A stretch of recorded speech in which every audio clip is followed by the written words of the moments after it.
He'd paid extra to sit where no one would ask him for anything, then moved to the one seat guaranteed to complicate his life. Business class to coach isn't a demotion when the currency is meaning. Reed Langston unbuckled from 2A with its curated silence and stepped through the blue curtain into a softer world. Elbows, snack wrappers, other people's weather. The sound that had pulled him there wasn't loud, but it was precise. A lullaby moving between Spanish and French without losing its pulse. A young woman in a worn cardigan held a feverish boy, adjusting the melody as if language were a blanket she could tuck around him. The plane hit a shiver of air. The captain said something in English and German. The older couple in 18D looked anxious. The woman glanced up and offered them Italian, low and steady. Es solo aria cattiva, nulla di pericoloso. The tension in their shoulders unknotted by a centimeter. Precision has a way of doing that. Reed slid into the empty aisle seat beside her, ignoring the startled glance from a flight attendant who'd watched a billionaire abandon his quiet. The woman didn't flinch. She finished the line in French, kissed the boy's hair, and only then turned. Most people escape crying children, she said, amusement tucked into the edges of her voice. Most children don't speak in chords, he said. He's the orchestra. You're the conductor. She smiled, brief, unperformed. He's Noah. I'm Camille. Reed. Noah cracked an eye at him and declared, You talk like the pilot. Then he fell back into sleep, thumb still guarding his lip. Reed set his laptop on the tray table, opened a folder, and slid a stapled document toward her. The columns were neat and sterile, English and Turkish, consent language for a clinical trial. Forgive the intrusion, but you just translated a stranger's panic into relief. This paragraph pretends to do the same thing. Does it? She scanned without hurrying. Her index finger hovered over a verb the way a surgeon hovers over an artery. Here, she said, you've chosen control Edilachek, will be controlled, for monitored. That changes the shape of the room. It turns care into captivity. She turned the page. And this phrase, Hastanen Uygun iznilem, it reads like authorization the company grants, not consent the person gives. Swap to Onayela. Give the choice back to the one whose body pays. He'd expected competence. He hadn't expected grammar to sound like ethics. Do you do this for a living? He asked. I used to, she said, until living became the job. Freelance linguistic work doesn't come with childcare or health insurance. He heard the sentence he knew was lurking, because it lurks in every system that celebrates efficiency. You were too slow. He looked up. They told you precision costs too much. They told me speed was mercy, she said. I disagreed. The flight attendant arrived with a tray and a mispronunciation. Would you like the Farfel E or the Boucher Latke?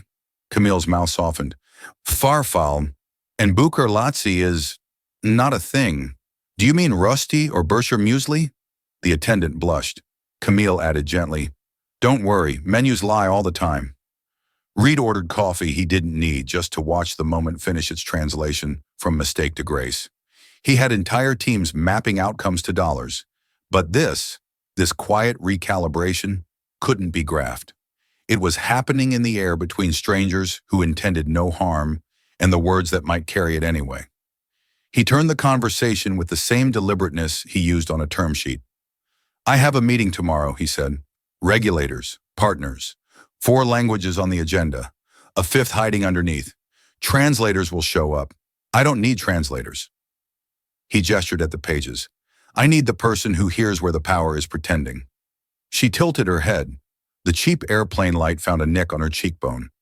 The kind of small scar life leaves when it's convincing you to pay attention. Are you offering me a job? I'm offering you a seat, he said. If it's wrong, you can stand up and walk out. I won't trap you with a title you didn't ask for. Her gaze flicked to the boy. There's a constraint. We'll solve the constraint, he said, not because he was powerful, but because the sentence felt simpler than saying, your life matters to the work. Bring him. We'll arrange care. He left out the fact that he'd noticed the threadbare backpack, the measured way she rationed apple slices, the practiced choreography of a person who keeps gratitude in the same pocket as dignity.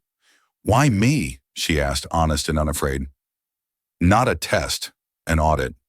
Because you corrected something no one in my building knew how to hear, he said. And you didn't correct it to be right. You corrected it so the right person would stay in charge of themselves. The plane began its descent. The cabin rehearsed its ritual. Headphones off, screens dim, strangers pretending they hadn't been breathing the same air. The older woman in 18D leaned over with a half-whispered grazie. Camille returned a de nada without searching for which language fit. Gratitude is its own dialect. On the jet bridge, a stall. Luggage wedged, impatience swelling. Camille folded the stroller one-handed and kept Noah asleep with the other hand. Competence is a quiet kind of charisma. It rearranges who looks at whom. At passport control, the officer smiled at Noah's bedhead and then looked at Camille the way bureaucracy learns to look at women alone with children. Curious, tired, weighing. Reed stepped forward, not to announce who he was, but to place his voice where it would do least harm. "We're together," he said. "Different lines. Same destination." Out in the terminal, he handed her a card. No logo, just a date, a time, a hotel meeting room. He had learned to strip important sentences to their bones. "Come if it feels like a door," he said. "Not if it feels like a test." She tucked the card into a pocket that had lost an argument with a winter. "You always speak like that?" she asked, half amused, half assessing. "Only when it matters," he said, "which is less often than I pretend and more often than I admit." She almost smiled. "That's inconvenient." "It's accurate," he said.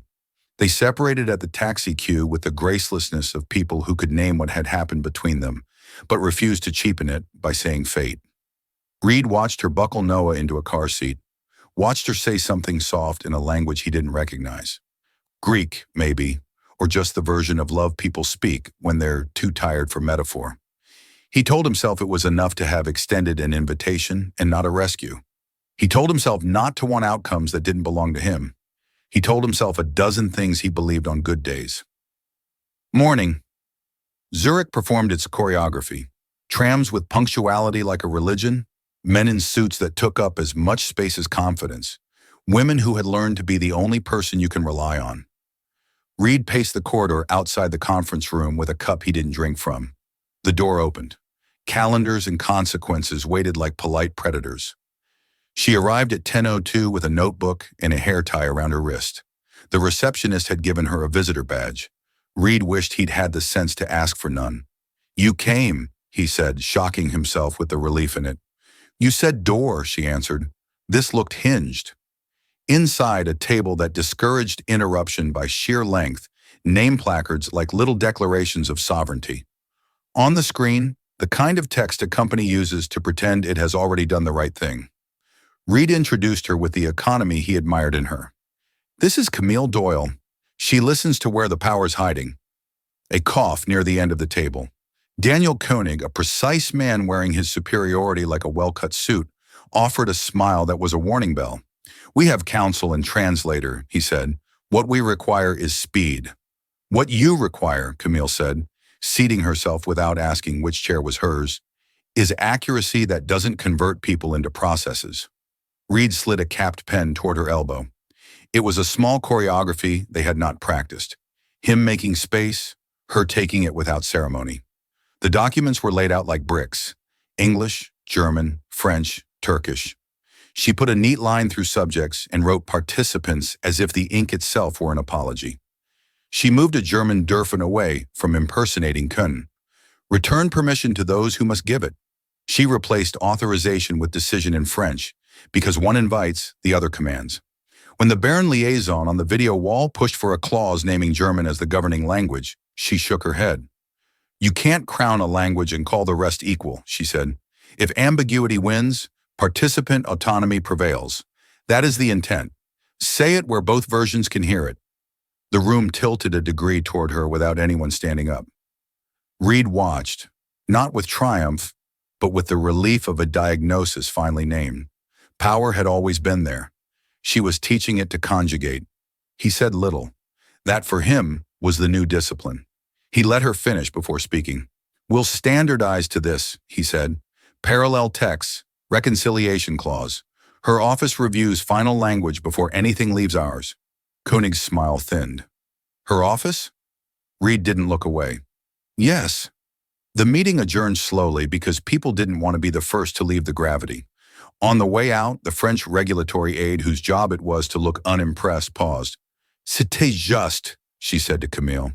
That was right, not perfect, right. Camille tucked the notebook into her bag. You didn't ask for a resume, she said to Reed in the hall. I don't need one, he said.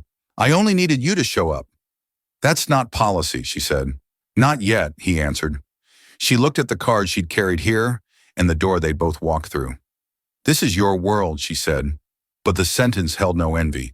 Only a question neither of them could yet translate. Do I belong here if I refuse to be owned by it? My world was missing a language, he said. You brought it. The elevator arrived. She stepped in and held the door with a palm.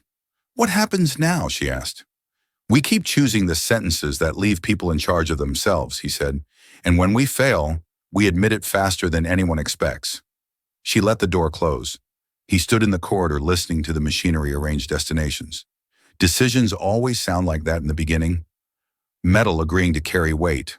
He thought of a lullaby switching languages without losing its heart, and understood, for the first time in years, that control and clarity are not synonyms. Only one of them tells the truth. In the street below, a tram bell marked the hour. Upstairs, in a room that had decided to let her belong, a woman rewrote a line that would keep a stranger's choice intact. Across those few floors and all the years that had made them necessary to each other, something small and irreversible had already begun. The lesson that saved empires and children alike. Words must mean what we say. Camille didn't expect to return to that tower of glass and language so soon. She had planned to sleep for 2 days straight after Zurich, let the weight of what she'd just done dissolve somewhere between exhaustion and disbelief.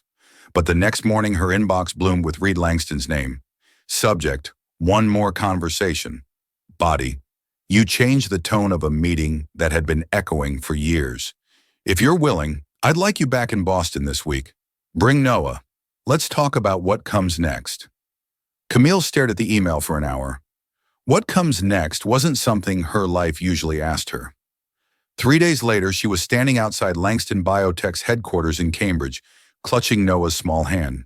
The building was all blue glass and reflection, a place that seemed designed to keep its own heart hidden. Inside, she was greeted not by an assistant, but by Reed himself.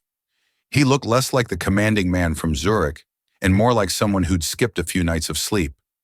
Tie loosened, voice low. I wasn't sure you'd come, he said. I wasn't sure either, she replied. He smiled faintly. Come on, there's someone I want you to meet. The conference room was smaller this time, but the air still hummed with the careful tension of people who measured their words before breathing them. A man with silver hair in a face like polished stone extended his hand. Daniel Koenig, he said. Camille recognized him immediately, the same man who'd challenged her authority in Zurich. His handshake was cool, practiced. Reed gestured between them. Daniel runs European operations. He's here because he thinks I'm making a mistake. Not a mistake, Koenig said smoothly. A risk. This woman has no formal authority, no position. You can't build governance on improvisation. Camille sat down slowly, unbothered by his tone. Improvisation is what you call it when someone solves a problem you didn't see coming, she said. Koenig's jaw tensed. We have teams for that. And yet you needed me, she said evenly. Reed's mouth twitched like he was trying not to smile. Gentlemen, he said, even though only one man had spoken, let's stay on the part where she's right. After Koenig left, Reed poured 2 cups of coffee and slid one across the table. He's not wrong, he said. Our system doesn't know what to do with people like you. People like me? People who make us confront the fact that language isn't neutral, he said. That meaning is politics. She tilted her head. You're quoting me back to me. I learned fast. Camille sipped her coffee, trying not to smile. So what are you offering this time? He hesitated as if assembling the words piece by piece. A position, chief linguistic ethicist. The job doesn't exist yet, but it should. She blinked. That's not a title, that's a manifesto. Good, he said. We could use one.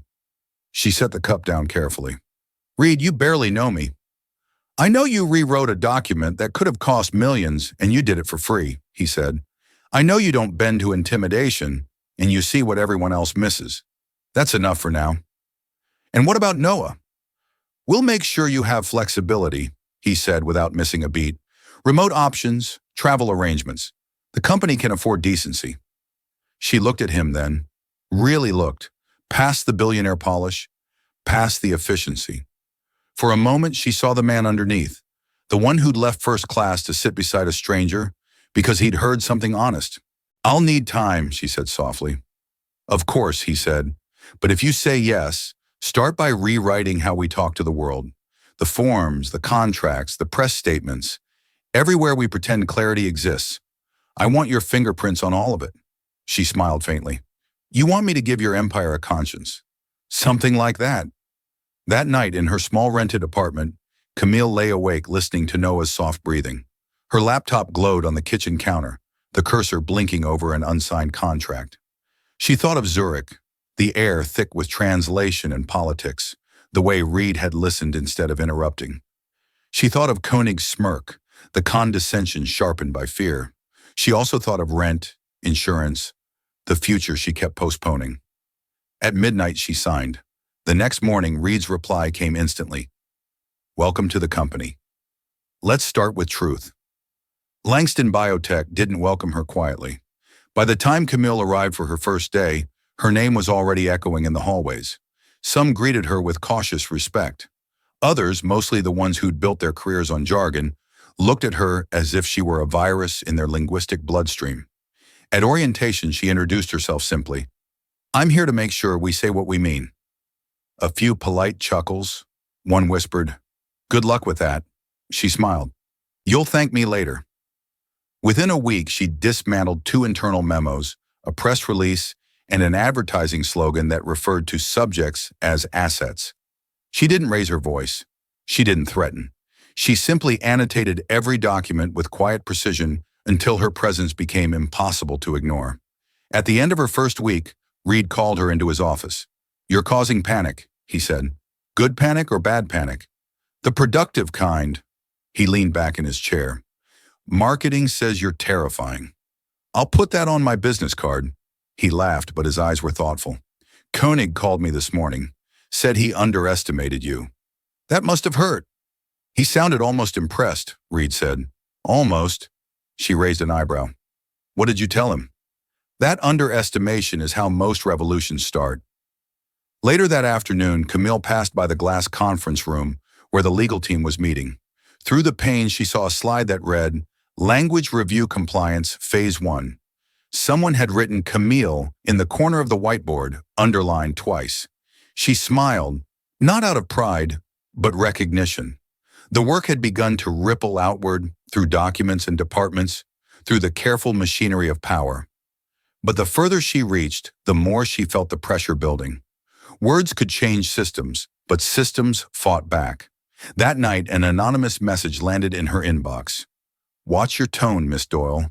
Not every translation needs truth. She stared at the sentence, pulse quickening. The sender was untraceable. When she forwarded it to Reed, his reply came 5 minutes later. Don't delete it. I'll handle it. She didn't know what that meant, but for the first time since signing the contract, she felt something that wasn't fear or resolve. It was trust. 2 weeks later, the company prepared for its biggest ethics summit yet, a high-profile gathering of investors, scientists, and journalists in Geneva. Camille's department would present first. Reed stopped by her office the night before. We'll be facing the same people who built this company, he said quietly. They respect numbers, not nuance. Be ready. Camille looked up from her notes. You didn't hire me for numbers. He smiled. That's why I'm still betting on you. As he left, she caught her reflection in the glass wall. Tired, resolute, a little scared. She thought of the flight where it all began, the hum of languages woven into air. Tomorrow, she wouldn't just translate words. She'd translate power, and for the first time in her life, the microphone would belong to her. The Geneva ballroom had the acoustics of a cathedral and the appetite of a courtroom. Translators waited in glass booths along the back wall, headsets ready, faces composed. The first row gleamed with investors and board members who wore patience like jewelry. Beyond them sat clinicians, regulators, and a few journalists who sharpened their pens by listening. Camille stood at the lectern and reminded herself that microphones were just disciplined ears. She didn't look at the cameras. She looked at the people who would live under the words. "Good morning," she began. "My name is Camille Doyle. I'm here to talk about something deceptively modest. Sentences." A ripple of polite amusement. She let it pass. "Last quarter," she continued, "we revised the informed consent architecture across 4 languages. Here is the single change that mattered most." The screen behind her filled with 2 lines. English, before. "Participants may be withdrawn from the study." English, after. "Participants may withdraw from the study." 2 letters, she said. Same root, opposite world. In the first sentence, power evacuates the person. In the second, the person keeps the keys. Every translation inherits a politics. Our job is to make that inheritance explicit, not accidental. She clicked. Columns appeared. English, French, German, Turkish. Red struck through sujets. Blue replaced it with participants. Versuchspersonen shed its historical weight and became teilnehmende. The Turkish suffix rearranged agency like a rebalanced spine. "We standardized 3 things," she said, steady now. 1. Parallel text that cross-check for power. 2. A reconciliation clause that names intent in cases of ambiguity. Participant autonomy prevails. 3. A living glossary enforced by process, not preference. She stopped talking, deliberately, to let the silence carry weight instead of fear. In the second row, Daniel Koenig adjusted his pen, as if sharpening an objection. Reed sat 2 seats down from him, still and unreadable, as if stillness itself could be protective. A hand went up on the aisle. Silver hair, sharp gaze. The chair of the European Ethics Committee. "Ms. Doyle," she said in measured French, "you are not a lawyer. On what basis do you claim authority over legal phrasing?" "On the basis that people don't sign law," Camille said. "They sign language." A few heads turned. Someone near the back let out a small, involuntary laugh that sounded like relief. The chair's mouth tugged, almost a smile. "Proceed," Camille nodded to the tech. The screen changed to a pair of consent lines in French. "Vous acceptez la surveillance continue. Vous acceptez un suivi continu." In French, surveillance sounds like what it is, watching from above, Camille said. Suivi is care in motion. Both can be clinically accurate. Only one is ethically precise. Her earpiece murmured. English, German, Turkish, feeding the room its own translation. She didn't need it. She'd learned the rhythm of attention, the small shifts that told her where meaning slipped. A journalist stood. If your standard is precision, why not designate a single governing language to resolve disputes? Because naming a king and calling it equality is a quiet lie, Camille said. Governing language clauses leak hierarchy into practice. We use mirrored phrases and a reconciliation clause. When the texts disagree, autonomy wins. Not French, not German, not English. The person. Koenig leaned toward his microphone, voice smooth. With respect, the regulator in Bern requires a primacy clause. The regulator in Bern requires accountability, she returned, and accepts parallel governance where intent is named. We verified last week. She turned her palm up, open-handed. I'm happy to share the correspondence. Koenig's pen stopped moving. Somewhere along the front row, Reed's shoulders unlocked by a millimeter. She clicked again. Now the screen showed a redacted paragraph from the company's recruitment materials. Language doesn't only fail in consent, she said. It fails in invitation. This phrase, help us help the world, sounds generous. It also sounds like a door you can't close. We replaced it with, join a study you can leave at any time, without explanation, without penalty. We added the same sentence in every language, in the same position on the page. Not because lawyers asked, because dignity requires it. A hand rose from the third row. The woman wore a parent advocate badge on a lanyard that looked borrowed. What about comprehension? She asked in accented English. My mother reads slowly in German. The forms fly past her. We tested aloud, Camille said. If a sentence can't survive being spoken to someone afraid, it doesn't survive at all. We added plain language versions beside the legal ones and trained coordinators to read, not recite. Trained by whom? The advocate asked, wary. By people who have signed these forms, Camille said. Not only by people who wrote them. The advocate sat, chin trembling at an angle that meant she wouldn't cry on camera. Camille felt the room move toward her, not in approval, but in orientation. She closed with a slide that contained only 4 words. Intent prevails. Autonomy governs. No applause. She hadn't asked for it. She stepped back from the mic. The chair opened her hands, an old conductor's gesture. Questions for Ms. Doyle? There were many. Some were good faith. Some were strategies disguised as curiosity. She answered without flourish. Where she didn't know, she said so. Where she did, she named the error and its correction without assigning malice. Systems didn't need help creating enemies. They needed help creating verbs with shoulders. When the session ended, the room released its breath. People began to stand, then hesitated, then formed a line anyway. Advocates, translators, 2 clinicians, 1 regulator who introduced himself not by title but by first name. A young man in an ill-fitting suit hovered, then blurted in Turkish that his mother would have understood Onay, where Izin had felt like permission someone else granted. Camille answered him in the same language, slowly making space between the words. He cried anyway, quietly, with the privacy of a person surrounded by strangers who aren't hostile. From the aisle, she saw Koenig and Reed speaking in tight, precise shapes, 2 men trained to fight politely. Koenig's hands drew boxes in the air. Reed didn't move at all. When the last of the questions drained, Reed crossed to her, but he didn't step in front of her admirers. He waited, hands in his pockets, as if patience could be a kind of armor he offered her. When they finally broke free, he didn't say good job or well done. He said, you carried the weight without making it about you. It isn't, she said. It's about who ends up paying if we lie. He nodded. There's a closed door with the board in 20 minutes. Come. Do I get to talk? She asked. Yes, he said. And when you do, don't speak like you want a job. Speak like they forgot theirs. The boardroom traded chandelier light for sharp daylight and the humility of glass. 8 faces arranged themselves into the performance of neutrality. Koenig took a seat with the posture of someone who knew how votes add up. Reed didn't sit at the head. He sat beside Camille, then slid the legal pad toward her like a tacit co-chair. The chair opened with pleasantries that had learned to pass as wisdom. Ms. Doyle, she said, commendable presentation. I remain concerned about scope. You are, in essence, proposing veto power over language. I'm proposing veto power over harm, Camille said. Language is just the doorway. A director with a fondness for caveats steepled his fingers. We appreciate ideals.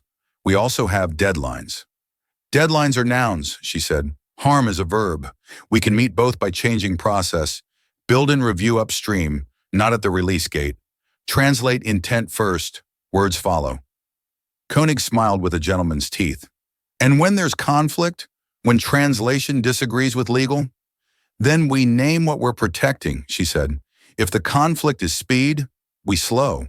If the conflict is ego, we delete. If the conflict is accountability, we put it back in human hands. The chair's pen paused. You speak as if words have ethics. They inherit them from us, Camille said, from the people we allow to choose them. Another director, newer, curious, asked, why you? Why now? Because I'm the one you invited after you heard what you were pretending not to, she said, not unkindly. And because your risk isn't scandal, it's the accrual of small untruths that will eventually cost more than any headline. Silence. Reed's hand made no sound on the table, but she could feel the approval in how still he kept it. The chair looked at Reed. You support this? Fully? Yes, he said, because I built a machine that assumes its vocabulary is neutral. She's the only one in this room who can prove it isn't, and fix it without rewriting our humanity out of the process. Koenig's smile held, but his eyes did not. We could hire a firm. You have, Camille said. Several. They chase compliance. I'm asking you to chase clarity. The chair sat back. It wasn't capitulation. It was the angle people take when they hear themselves in someone else's mouth and don't hate it. Draft your framework, she said. Authority, process, guardrails. Bring it to vote next week. Reed didn't breathe until the door clicked behind them. In the corridor, he leaned against the glass and closed his eyes for a single, private second. The indulgence of a man who finds relief noisy. You said we, she noted. I meant it, he said. I know, she said, and it surprised her that she did. Noah ran to her in the hotel lobby that evening, cheeks flushed from the children's program, hands sticky with jam and construction paper stars. He held up a skewed, glorious drawing, 3 stick figures holding hands under a sun with too many lines. Over their heads, he'd written Geneva in block letters that ignored the Geneva of spelling. Us, he said, proud. You. Me, Mr. Reed. Camille laughed and then didn't, because the accuracy made her throat ache. Reed appeared a beat later, carrying a paper boat folded from a cafe receipt like a man admitting he'd been taught whimsy without consent. Captain Noah, he said gravely, your vessel awaits. Noah accepted it with ceremony, then whispered, He listens good. He does, Camille said, and wondered who she was becoming that such a sentence could feel like safety. Back in her room, a note waited under the door. No letterhead, no title, just handwriting. Intent prevails. Make it policy. R. She sat on the edge of the bed with her shoes still on and let herself feel the size of the door she had already walked through. Tomorrow would be the drafting and the fight. Tonight could be the small luxury of naming what had begun without asking permission. In the dark, with city light wearing the curtains thin, she whispered the lines she'd put on the first page of the framework she would write before morning. When in doubt, leave power with the person who has to live with the decision. Across town, a man who had finally learned that listening was not a concession, but a craft stared at his ceiling and did not plan, did not calculate, did not control. He rehearsed silence, the kind that makes room for someone else's sentence to finish. The city hummed, the translators slept. Somewhere, a boy set a paper boat into a hotel bathtub and declared it seaworthy. The email came at 4:17 a.m., the hour when courage and exhaustion share a border. Subject, clarify this immediately.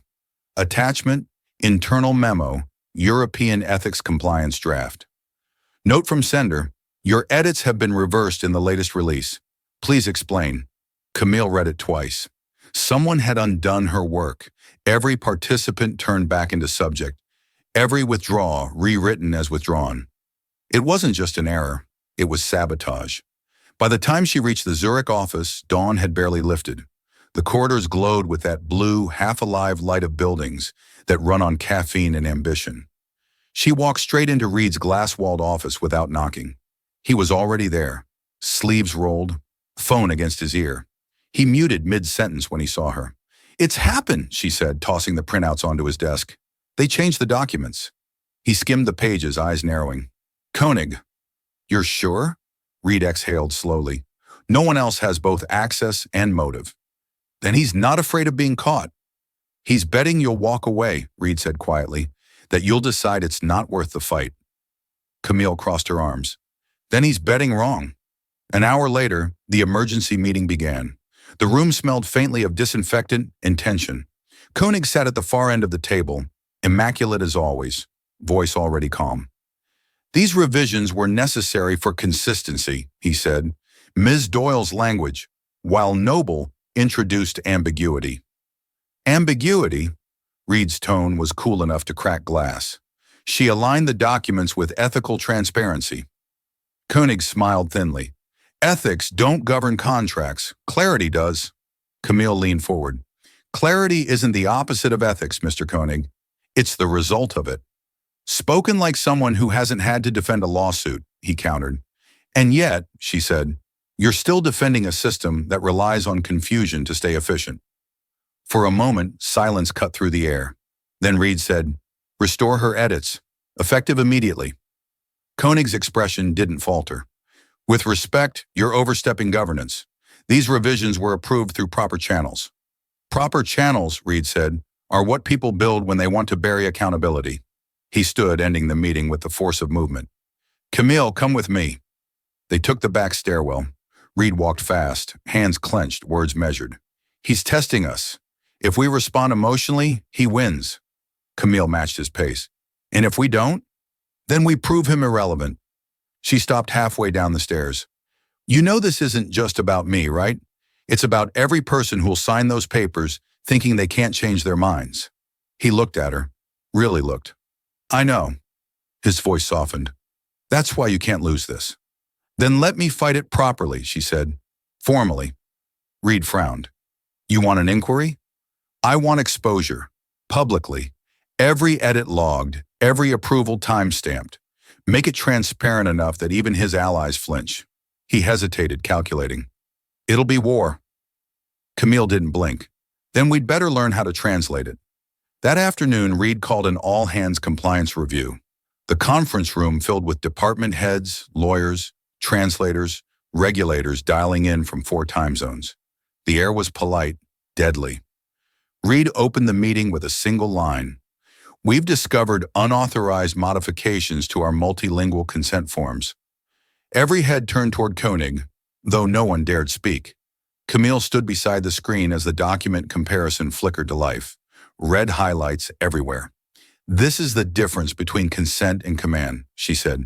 This, she pointed to a line, is what happens when a company forgets that words are people's fences and freedoms. Koenig leaned back, arms crossed. You're dramatizing routine corrections. Routine doesn't mean right, she replied. In Turkish, you changed onay back to izin. You turned I agree into I allow. That's not translation, it's subordination. Someone from legal whispered to a colleague, uneasy. Camille continued, voice steady. In French, participe volontairement was reverted to être inclus, inclusion without choice. Again, she looked up. You don't erase consent for efficiency. Koenig's jaw twitched. You're accusing me of, what, moral fraud? I'm describing the pattern, she said. If the shoe conjugates, wear it. A low murmur rippled across the room. Reed let it sit there a moment, then said, effective immediately, all document revisions pass through Ms. Doyle's team. Her framework is now mandatory policy. Koenig's face froze. You can't rewrite protocol on emotion. Emotion? Reed said. Try integrity. By evening, the internal network was on fire. Half the company gossiping, half cheering. Camille became a symbol no one asked to build. Some saw her as a reformer, others a threat. She spent the night in her office, cross-referencing versions, documenting every unauthorized change. It wasn't revenge, it was proof. At 2 a.m., her phone buzzed, a new message from an anonymous number. Careful, Ms. Doyle. People who rewrite power don't always get published. Her stomach turned. The phrasing echoed something Koenig had said weeks ago. She took a screenshot, sent it to Reed. His reply came almost instantly. You're not alone in this. Lock your door. I'll handle it in the morning. For a moment, she just stared at the words. Not because they promised safety, but because they were written in the language she'd been fighting to preserve, acknowledgement. The next day, Reed met with the board privately. Camille wasn't invited, but she could guess what was said. The company couldn't afford a scandal. Koenig's contract would be reviewed. Her framework, on the other hand, was to be formalized, codified as the Doyle Protocol for Linguistic Ethics. When Reed told her, she didn't smile. It's not over, she said. I know, he replied, but we've turned the lights on. That's a start. She looked out at the gray Zurich sky. Light doesn't fix rot, it just makes it visible. Then we'll keep looking. A week later, the first audit began. Regulators arrived with laptops and polite suspicion. Camille guided them through the linguistic architecture, parallel texts, reconciliation clauses, multilingual annotations. It was the first time she'd seen bureaucrats look like they might believe in something. After hours of questions, one auditor lingered as the others packed up. You know, she said, I've read 1,000 compliance policies. None of them made me think of people until yours. Camille smiled faintly. That's the point. Outside, Reed waited on the steps. He held a folder, but his expression was softer than business allowed. They were impressed, he said. They were curious, and she corrected. Same seed, he said. Different harvest. For once, she didn't argue. That night, she took Noah to the lakeside. The boy skipped stones that barely touched the surface before sinking. "Mama," he asked, "are you winning?" She thought about it. "I don't know," she said. "Maybe the point isn't winning. Maybe it's making sure the story's told right." He nodded solemnly. "Like when you read my bedtime books and fix the words that sound mean?" She smiled. "Exactly like that." From the promenade, she could see Reed's reflection in the office windows across the water. Still working, still fighting the invisible grammar of power. For the first time, she realized that this wasn't just her battle anymore.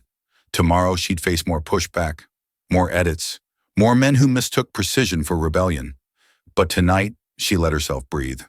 Because even wars fought with words have moments of quiet victory. The Geneva Ethics Conference had ended 2 weeks ago, but its aftershocks were still rippling through the company. Camille had become both a legend and a lightning rod, the woman who'd rewritten the moral compass of a billion-dollar biotech firm. She didn't feel like either. Her Zurich office had grown quieter since the board's ruling.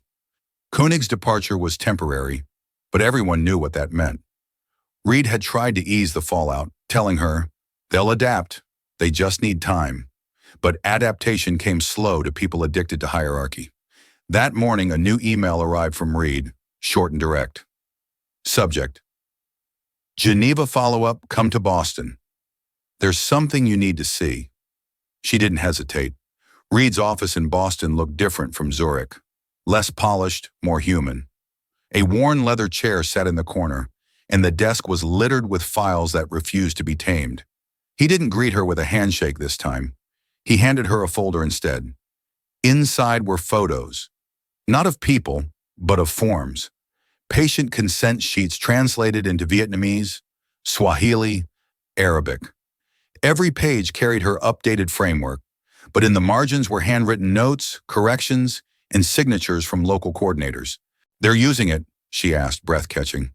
"They're adapting it," Reed said. "We launched a pilot under the ministry's supervision.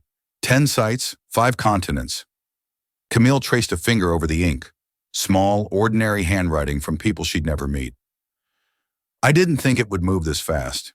"It didn't," he said. "It only started moving when you stopped asking permission." She looked up, wary. "You didn't bring me here just to congratulate me."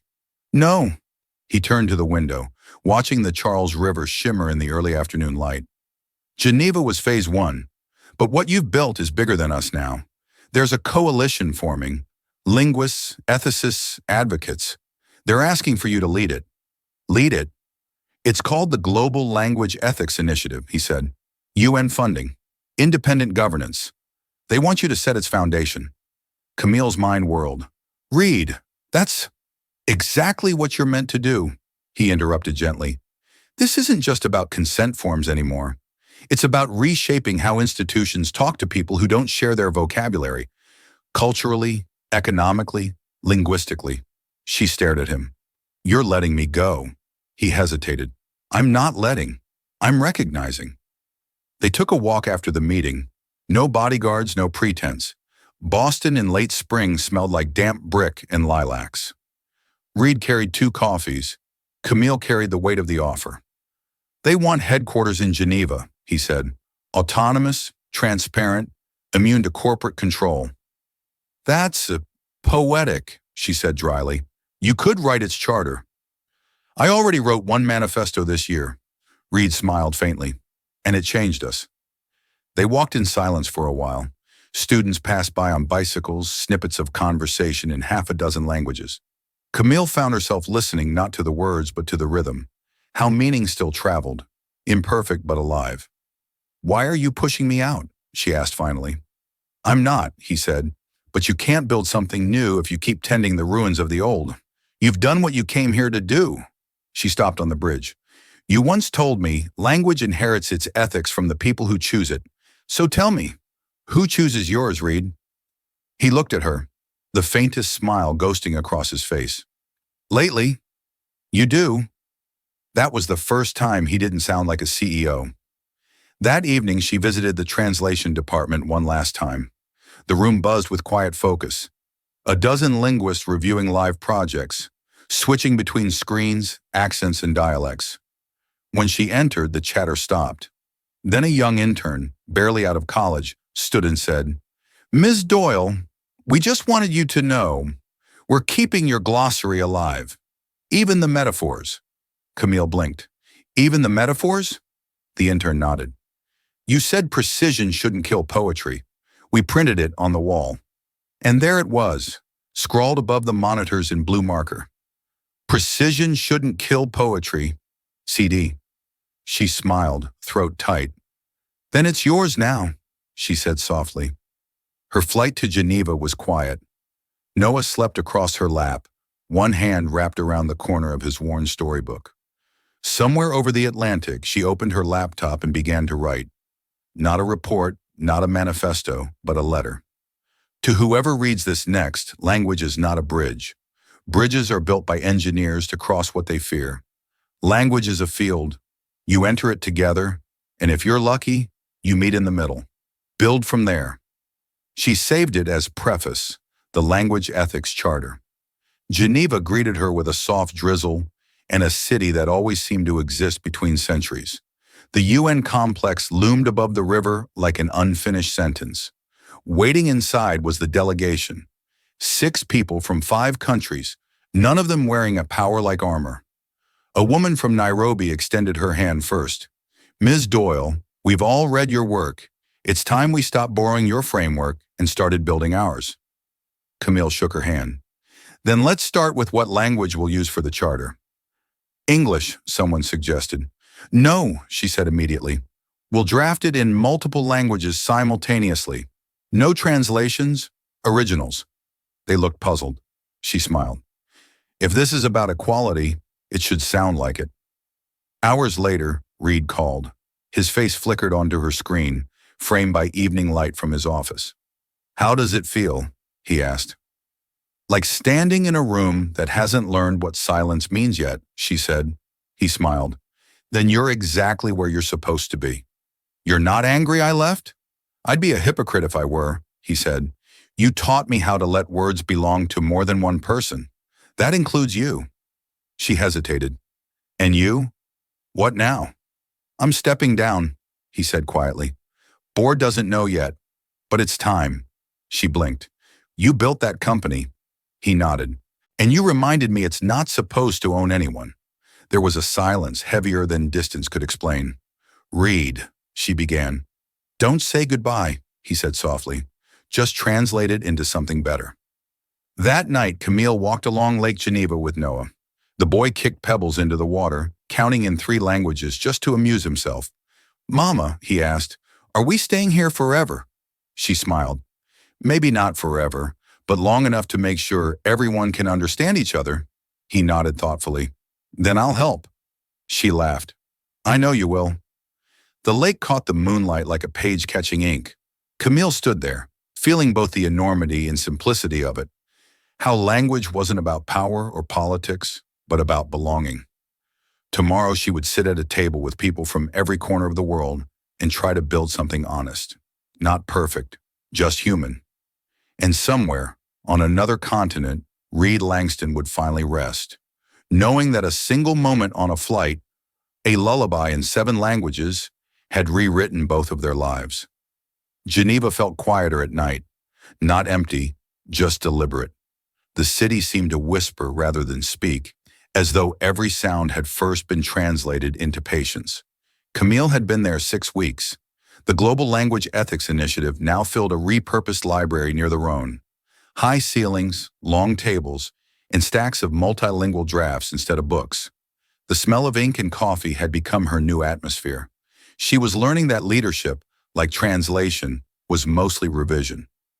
On a rain-heavy evening, she sat before a row of laptops showing parallel drafts of the charter. French, Arabic, Mandarin, Swahili, English. Each window its own living syntax. Across the table, Aisha from Nairobi leaned back and sighed. This sentence, Aisha said, pointing at the English version, keeps shifting every time we translate it back. It loses the soul. Camille smiled tiredly. Because souls don't like being legislated. Aisha laughed. Then why are we writing a charter? To remind people that words can still carry grace, Camille said, then rubbed her temple.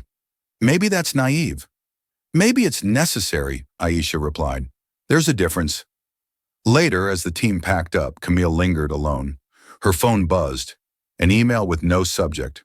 From Reed. I saw the first draft. It's beautiful. And alive. I hope you're resting. She typed back slowly. I'm learning to rest between revisions. You'd hate how messy it is here. It's perfect.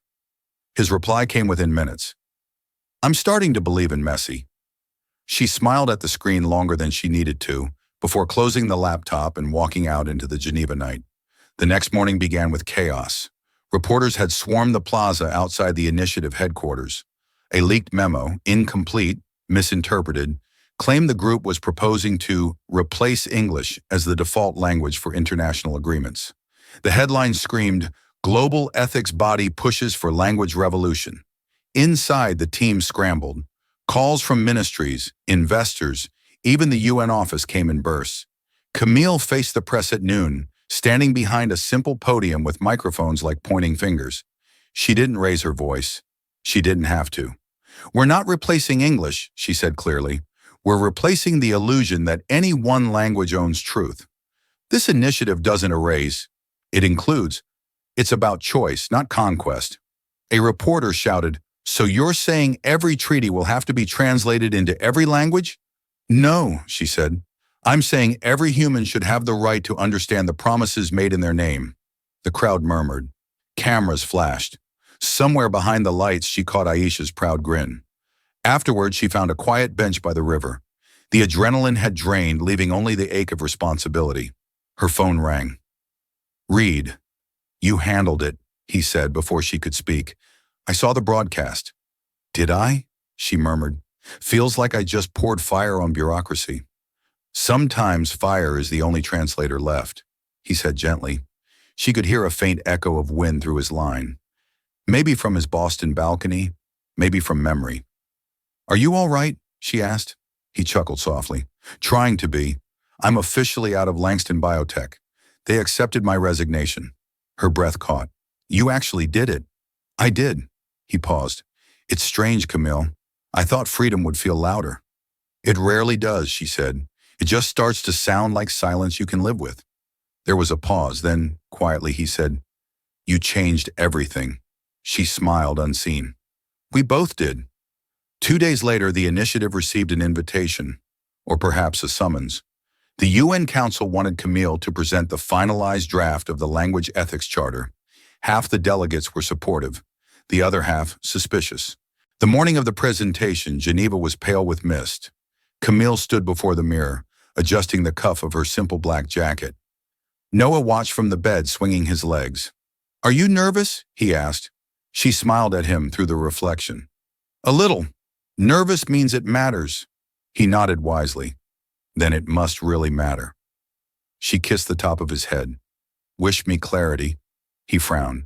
Don't you mean luck? No, she said. Clarity lasts longer.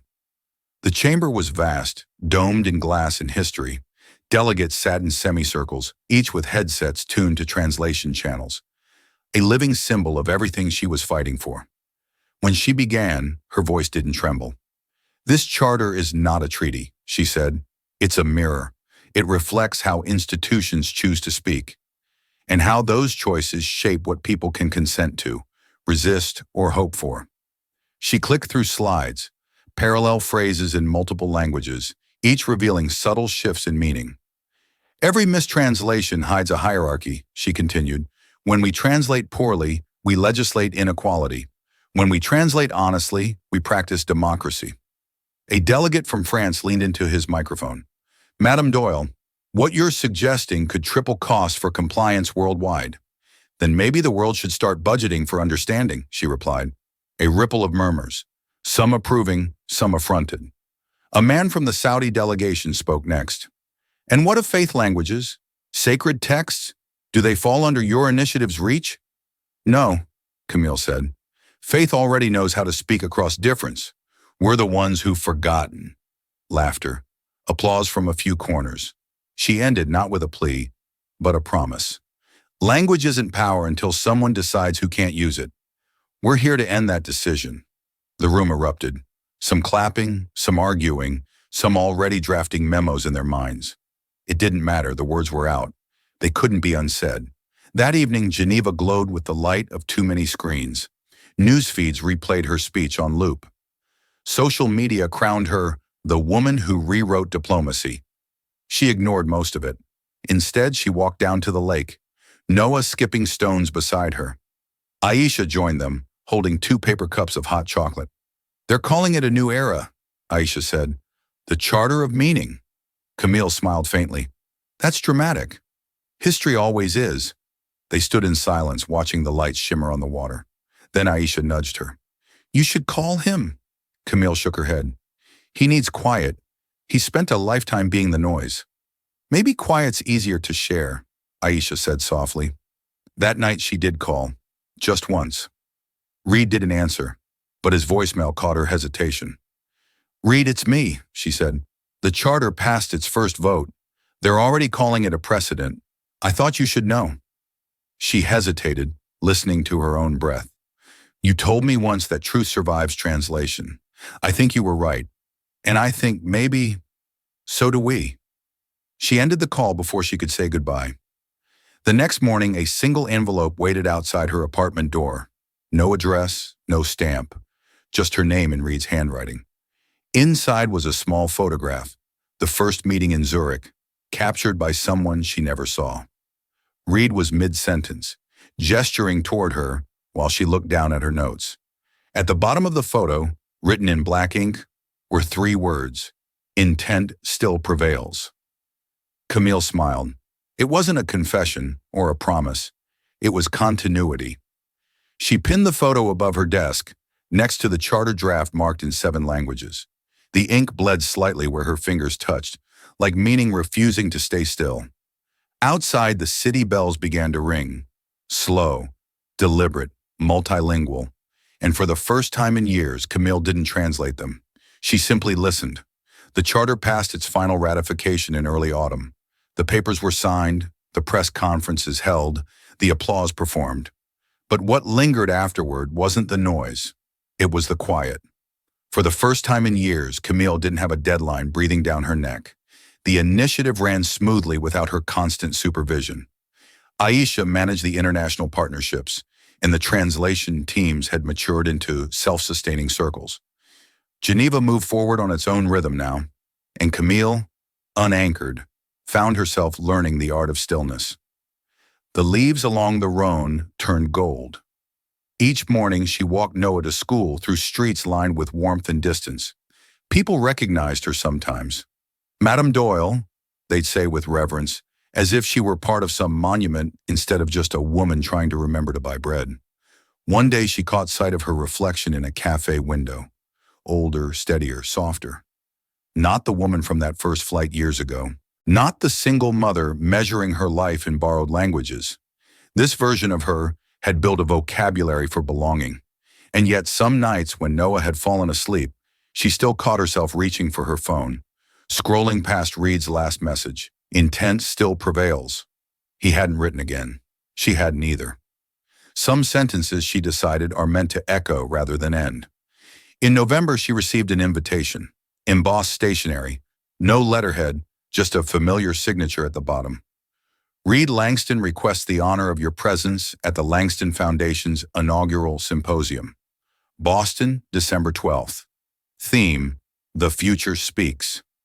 Camille smiled at the irony. The man who'd once believed silence was control now wanted to host a conference about conversation. She booked the flight without hesitation. Boston in winter was cruelly beautiful. Snow turning the city into a grayscale photograph. The river a long mirror for all the things people tried not to remember. The event took place at the same hotel where she'd first met Reed's board years ago. The same marble lobby, though the atmosphere was warmer now. Journalists, linguists, engineers, policymakers all moving through the space like atoms of a new idea. Reed stood near the entrance, speaking with someone from the UN, when he saw her. For a moment, neither of them moved. The world narrowed to a quiet familiarity. Not romantic, not nostalgic, just 2 people fluent in each other's silences. He crossed the room, expression unreadable. "You came. You invited me," she said lightly. "I wasn't sure you'd accept. I wasn't sure either, she said, then smiled. But the theme was hard to resist. The future speaks? He asked. No, she said. You. He laughed, the kind of laugh that sounded like gratitude disguised as surprise. The symposium began with Reed's keynote. Camille watched from the front row, Noah beside her. Older now, curious and quiet, sketching notes in the margin of the program. Reed spoke without slides, without a script. When language fails, he said, systems fail. Consent becomes coercion. Communication becomes control. But if there's one thing the past few years have taught me, it's that truth doesn't arrive through power. It arrives through translation, the act of choosing to understand. He looked briefly toward her then, just enough to make the air pause. The initiative in Geneva reminded us of something simple. Words can save lives when we stop using them to disguise harm. My foundation's mission is to continue that work. In medicine, in law, in education. To make ethics multilingual. The applause was thunderous. Camille felt something twist behind her ribs. Pride, perhaps, but also release. The kind that comes when a story reaches its final chapter, and you realize it never needed a perfect ending. Later at the reception, Reed found her again. The music was soft. The crowd scattered. They stood by the window overlooking the frozen river. You know, he said, for years I thought transformation was about invention. Turns out it's about listening. She smiled. You finally learned my favorite language. I had a good teacher. They fell into an easy quiet. He studied her face, the way her hair caught the amber light, the stillness that had replaced the old defiance. Camille, he said, his voice lower now, do you ever think about that flight? All the time, she said, but not the way you think. How then? As a translation exercise, she said, one I'm still finishing. He nodded slowly, understanding. And what's the final word? She looked at him, a small, knowing smile on her lips. Arrival. The next morning, she took Noah to the airport early. The terminal smelled like coffee and possibility. Did you like the conference? She asked him. He shrugged in the way only children can. Too many speeches, but the food was good. She laughed. Fair review. As they waited to board, she looked out at the tarmac, where planes rested like punctuation marks waiting to complete a thought. Her phone buzzed. One last message from Reed. You once said precision shouldn't kill poetry. I finally understand. Thank you, she typed back. Then keep listening. That's where poetry lives. She didn't wait for a reply. Some words she'd learned were better left suspended, open to interpretation, like air between two people who no longer need translation. Back in Geneva, winter melted into a patient spring. The initiative thrived. The charter spread. Universities taught it. Governments adopted it. Journalists quoted it like scripture. But Camille's name deliberately began to fade from the headlines. That was how she wanted it. Legacy, she thought, should sound like silence filled with other people's voices. One evening, she took Noah to the hill overlooking the city. The bells from the cathedral echoed through the dusk. Slow, harmonic, untranslatable. Mama, Noah asked, what language do you think the sky speaks? She smiled. All of them. Depends who's listening. He nodded solemnly. Then we should listen better. She brushed a hand over his hair. That's the whole secret, sweetheart. The wind picked up. Not cold, just enough to scatter the last of winter's leaves into the air. She watched them swirl and settle, 1,000 tiny translations of movement and meaning. Camille closed her eyes and breathed. Years ago, she'd stepped onto a plane carrying a sleeping child, a handful of debts, and a talent no one cared to see. She'd spoken 7 languages, but none had yet belonged to her. Now she understood. The language she'd been searching for wasn't spoken. It was lived, in kindness, in clarity, in the spaces where power paused long enough to listen. And for the first time, she wasn't translating anything. She was simply here,